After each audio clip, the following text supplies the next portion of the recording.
नमस्कार, आप देखना शुरू कर चुके हैं लाइव इंडिया हर पल का खास कार्यक्रम हमारे विधायक। मैं हूं आपके साथ रेखा मिश्रा। हमारे विधायक में आज हम बात करेंगे झारखंड के विधायक प्रदीप यादव की। दरअसल प्रदीप यादव एक भारतीय राजनीतिज्ञ हैं। उनका गृहनगर गोड्डा यानी कि गोड्डा से ही इस बार उन्होंने चुनाव भी लड़ा, लेकिन उनकी हार भी हुई।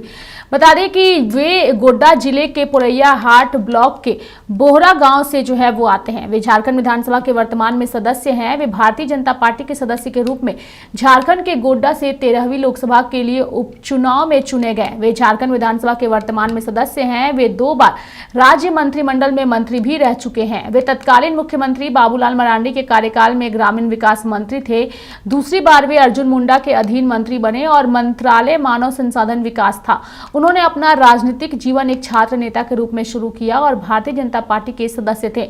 2007 में उन्होंने झारखंड विकास मोर्चा में शामिल होने के लिए भारतीय जनता पार्टी छोड़ दी।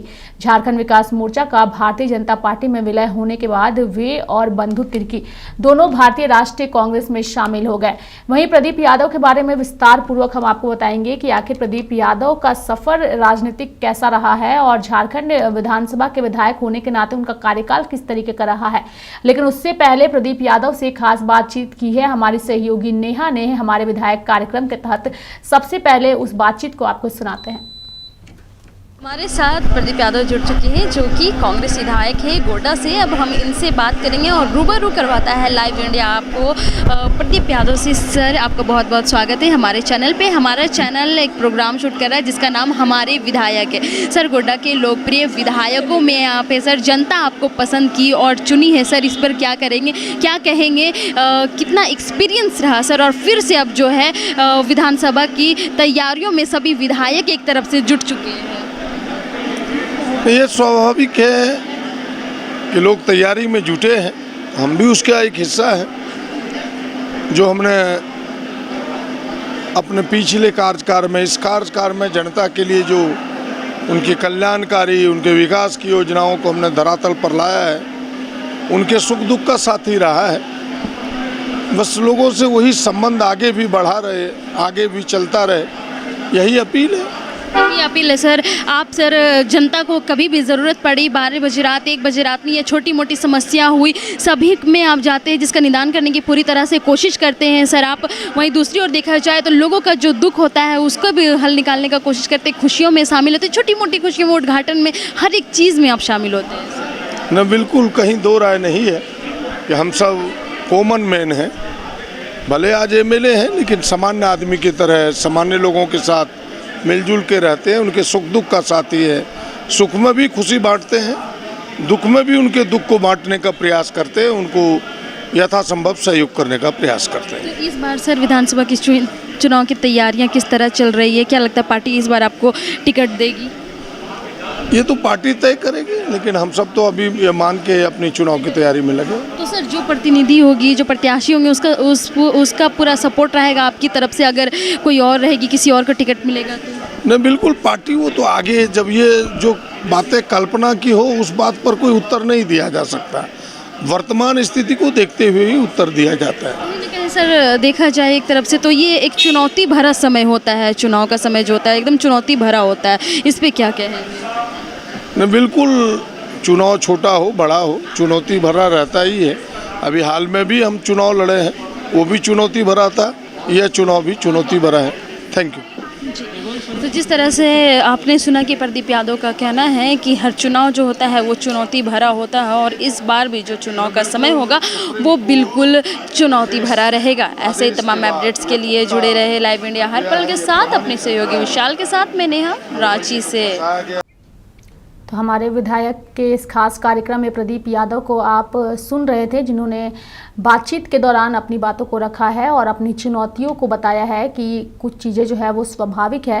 लेकिन आज हम आपको अपने इस कार्यक्रम में विस्तार पूर्वक बताएंगे कि आखिर उनका जन्म जो है वो कब हुआ और किस तरीके से राजनीति में उनकी एंट्री हुई। दरअसल प्रदीप यादव के जन्म की अगर हम बात करें तो 16 जनवरी 1966 को बोहरा में उनका जन्म हुआ था। प्रदीप यादव के पिता का नाम अशोक कुमार यादव और माँ का नाम सावित्री देवी है। उनकी पत्नी का नाम वीना देवी है। उनके 2 बच्चे भी हैं। वहीं 48 साल के प्रदीप यादव वर्तमान में पुरैया हाट से विधायक हैं। उन्होंने अपना राजनीतिक जीवन एक छात्र नेता के रूप में शुरू किया था। बाद में भाजपा के टिकट पर 2002 के उपचुनाव में सांसद बने थे और 2 बार राज्य मंत्रिमंडल में मंत्री भी रह चुके हैं। झारखंड अलग राज्य बनने के बाद बाबूलाल मरांडी की सरकार में ग्रामीण विकास मंत्री थे। दूसरी बार वह अर्जुन मुंडा की सरकार में मानव संसाधन विकास मंत्रालय संभाला था उन्होंने। वहीं 2007 में बाबूलाल मरांडी ने भाजपा से नाता तोड़कर झारखंड विकास मोर्चा का गठन किया था। उस समय वे भी बीजेपी छोड़कर झाविमो में शामिल हो गए थे। आपको बता दें कि लोकसभा चुनाव 2019 में झाविमो के टिकट पर प्रदीप यादव चुनाव लड़े थे। उस समय उन्हें 4,50,000 वोट भी मिला था। वे दूसरे स्थान पर रहे थे। इसके बाद 2019 के विधानसभा चुनाव में प्रदीप यादव ने भाजपा के प्रत्याशी गजाधर सिंह को 13,527 मतों से पराजित किया। वे लगातार 5वीं बार विधायक बने। बाद में बाबूलाल की पार्टी भाजपा में विलय हो गया था। इसके बाद प्रदीप यादव कांग्रेस में शामिल हो गए थे। इस बार वे कांग्रेस के टिकट पर लोकसभा चुनाव के मैदान में भी उतरे थे, लेकिन उन्हें हार का सामना करना पड़ा। वहीं कांग्रेस प्रत्याशी प्रदीप माफ करिएगा उस वक्त कांग्रेस जो उन्होंने चुनाव लड़ा था, उस वक्त अगर हम उनकी बात करें तो गोड्डा से पार्टी ने उन्हें चुनावी मैदान में उतारा और उनकी कुल संपत्ति करीब, अगर हम प्रदीप यादव की बात करें तो 1.42 करोड़ है। देनदारियां कुछ भी नहीं है। वहीं इनके खिलाफ कुल 13 आपराधिक मामले भी दर्ज है।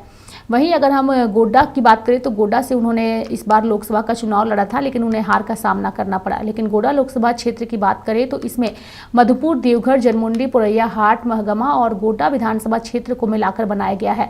गोड्डा सीट बिहार से सटा हुआ है और इसके एक तरफ भागलपुर है तो दूसरी तरफ बांका, और यही वजह रही कि पुरैया हाट से ये आते हैं और वहीं से वो विधायक लगातार बने। और कांग्रेस का गोड्डा के कुछ विधानसभा क्षेत्रों पर जो है वो अपना अधिकार होने की वजह से उन्हें पार्टी ने इस बार यहां से मौका दिया और उन्होंने काफी बेहतर प्रदर्शन करते हुए बीजेपी के उम्मीदवार निशिकांत दुबे का उन्होंने जोरदार टक्कर दिया। भले उन्हें इस सीट से हार का सामना करना पड़ा, लेकिन जिस तरीके से उन्होंने निशिकांत दुबे को टक्कर दिया वो बिल्कुल काबिले तारीफ रही है। वहीं प्रदीप यादव को आखिर इस सीट से क्यों टिकट दिया गया इस बार लोकसभा का, इसके पीछे भी कई सारी कहानियां हैं।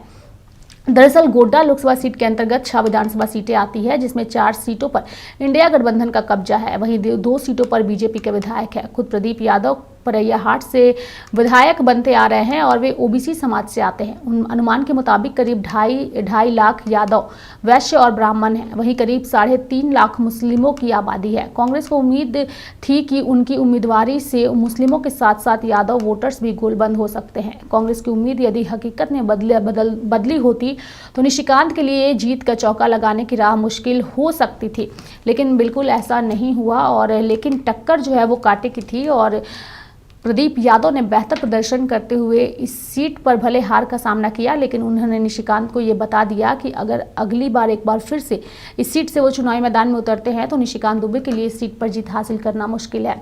वहीं दूसरी ओर अगर हम प्रदीप यादव के ऊपर लगे इल्ज़ामों की बात करें तो इनके ऊपर कई सारे FIR भी दर्ज है, लेकिन एक आरोप इनके ऊपर जो काफ़ी चर्चा में रहा था वो यौन शोषण से जुड़ा आरोप था। दरअसल इनके ऊपर एक महिला ने यौन शोषण का आरोप लगाया था और ये मामला कोर्ट के अधीन भी था। लगातार इस को लेकर के इनकी चर्चा भी होती रही और कई सारे गंभीर आरोप भी इन पर लगते रहे। इस बार जब इन्हें गोड्डा से उम्मीदवार बनाया गया था कांग्रेस की ओर से, तो निशिकांत दुबे ने साफ तौर पे कह दिया था कि वो चुनावी मैदान में प्रचार प्रसार करने के लिए नहीं उतरेंगे, उनके कार्यकर्ता ही उन्हें जीत दिला देंगे। हालांकि उसके बाद जिस तरीके से चुनाव परिणाम सामने आए और जिस तरीके से कांटे की टक्कर रही, उसके बाद निशिकांत की काफ़ी किरकिरी भी हुई। वहीं दूसरी ओर अगर हम प्रदीप यादव की बात करें तो आज हमने आपको विस्तार पूर्वक प्रदीप यादव के बारे में आपको बताया है। कांग्रेस में भी इनका पद और बढ़ाने के लिए कांग्रेस पार्टी लगातार कार्य करती आई है और कांग्रेस में भी काफ़ी कर्मठता के साथ प्रदीप यादव जो है वो काम करते आए हैं। बाबूलाल मरांडी के साथ JVM में इन्होंने ये थे और साथ ही बंधु तिर्की भी थे, लेकिन इन दोनों ने जब बाबूलाल मरांडी ने JVM का भाजपा में विलय किया तो इन दोनों ने ही बाबूलाल मरांडी का साथ छोड़ दिया और ये दोनों कांग्रेस में आ गए। प्रदीप यादव अब लगातार कांग्रेस पार्टी के एक कर्मठ कार्यकर्ता की तरह काम कर रहे हैं और जनता के बीच भी पहुंच रहे हैं। आज अपने आपको हमारे विधायक के कार्यक्रम में पुरैया हाट के विधायक प्रदीप यादव के बारे में विस्तार पूर्वक बताया है और आगे भी इस कार्यक्रम में हम आपको झारखंड के विधायकों से रूबरू कराते रहेंगे और साथ ही उनका आने वाले चुनाव को लेकर के किस तरीके की उनकी प्रतिक्रिया है, किस तरीके की उम्मीदें हैं, किस तरीके का काम है और कौन से काम अभी भी बाकी हैं, उन सब को लेकर के सीधे तौर पर उनसे रूबरू भी कराएंगे। तो मेरे साथ फिलहाल अभी के लिए हमारे विधायक में इतना ही। तब तक के लिए आप देखते रहिए लाइव इंडिया हर पल। नमस्कार।